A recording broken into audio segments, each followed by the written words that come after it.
নমস্কার বন্ধুরা, আশা করি সবাই ভালো আছো। তো আজকে আমি চাল কুমড়ো পাতা দিয়ে একটা সুন্দর রান্না করব, তোমাদেরকে ভিডিওটা শেয়ার করব। তো আমি ছোটোবেলা থেকে এটাকে চাল কুমড়ো পাতার বড়া বলেই জানি, তো অনেকে আবার চাল কুমড়ো পাতার পাতুরিও বলে। আমি এটার মধ্যে কিছু চিংড়ি মাছও দেবো একটু কুচি করে। তো প্রথমেই আমি চাল কুমড়ো পাতাগুলো ভালো করে ধুয়ে নিয়েছি, এবার একটু লবণ দিয়ে খুব আলতো করে আমি এটাকে এরকমভাবে চিপে চিপে নরম করে নিচ্ছি। পাতাগুলো আমি লবণ দিয়ে এমনভাবে চিপে নেব যে পাতাগুলো ছিঁড়ে না যায়, সেটা খেয়াল রাখতে হবে। ছিঁড়ে গেলে কিন্তু একটু অসুবিধা হবে। তো পাতাগুলো আমি এবার জল দিয়ে আবারও ধুয়ে নিচ্ছি, ভালো করে ধুয়ে নেব। পাতাগুলো কিন্তু ছেড়ে নিই আমার একটাও। এই যে দেখো, পাতাগুলো কিন্তু সব ঠিকঠাক আছে, ছিঁড়ে যায়নি। এবার আমি জল থেকে নিংড়ে ভালো করে তুলে নিচ্ছি।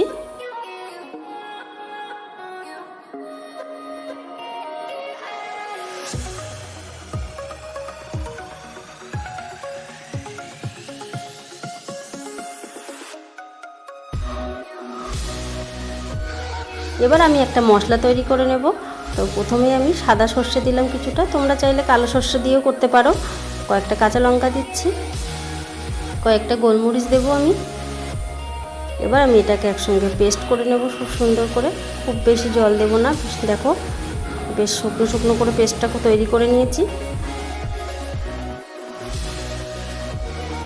মশলার মধ্যে এবার আমি পরিমাণ মতো হলুদ দিচ্ছি, স্বাদ মতো লবণ দেব, চিনি দেব, 1 চামচ মতো চিনি দিলাম, চিনিটা অবশ্যই দিতে হবে।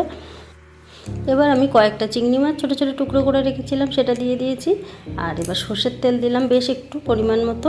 সর্ষের তেলটা তো দিতেই হবে, এটার জন্যই স্বাদটা খুব সুন্দর আসবে। তো মশলাটা আমি এভাবে ভালো করে মেখে নিচ্ছি।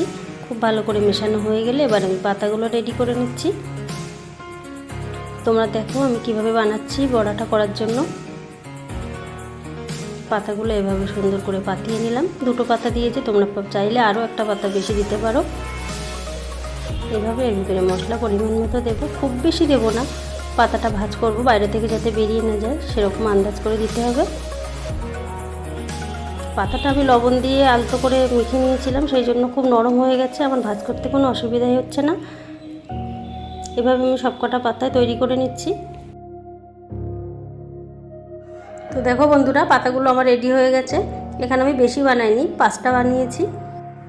এবার আমি একটা ফ্রাই প্যান গরম করে তাতে তেল দিয়ে দিলাম।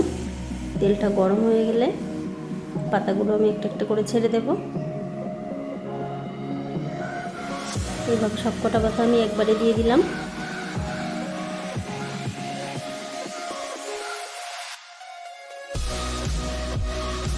এভাবে আমি মিডিয়াম আঁচে রেখে এপিট ওপিট করে ভেজে নিচ্ছি। তবে খুব বেশি টাইম কিন্তু লাগে না, একবারে বেশি আঁচটা বাড়ানো যাবে না, তাহলে পুড়ে যাবে, ভেতরের মশলাটা খুব সুন্দর করে হবে না। এই যে দেখো অনেকটা লাল হয়ে এসছে, আমি আরেকটু ভেজে তুলে নিচ্ছি।